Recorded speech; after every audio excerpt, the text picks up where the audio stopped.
আমার জীবনটা একদম শেষ হয়ে গেল। আমার বাপ মায়ের কথা শুনে যদি বিয়েটা করতাম তাহলে আজকে আমাকে এই দিন আর দেখতে হতো না। এই সোনাবালাকে বিয়ে করে আমার জীবনটা একদম পুরো শেষ হয়ে গেছে। এই যে ঘরে ভাত রান্না আছে, ভাতটা খেয়ে নিবে। সেখানে ছাগল বাঁধা আছে, ছাগলটা যেন লাড়া হয়। আমি ধান কাটতে যাচ্ছি, আমার মজুর খেটে খেটে যেন আমার জীবনটা যেন শেষ হয়ে যাচ্ছে। ছাগলটা যেন বাঁধা হয়েছে আমি দেখি। কি বলছি শোনো না, কি হলো? কি বলছি শোনো না, বলছি আমাকে 200 টাকা দাও না। কি করবে? আমার গা হাতগুলো একটু কাঁপছে, মদ খাবো। কোনো টাকা না।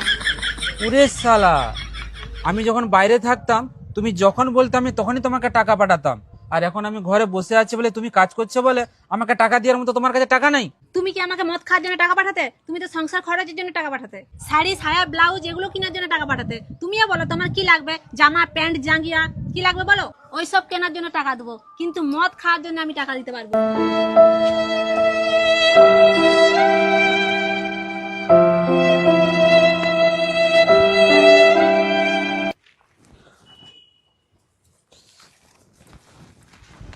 এই মনা বৌদি দাঁড়াও না।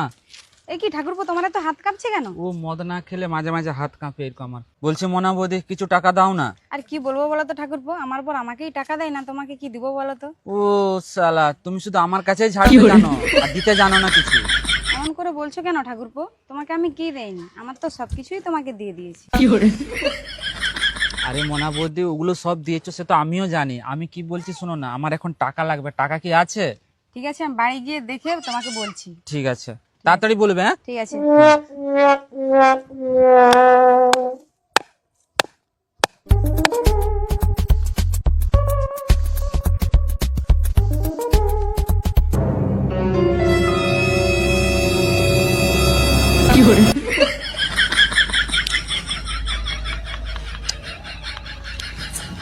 দাদা, ছাগলটা বাঁধা আছে।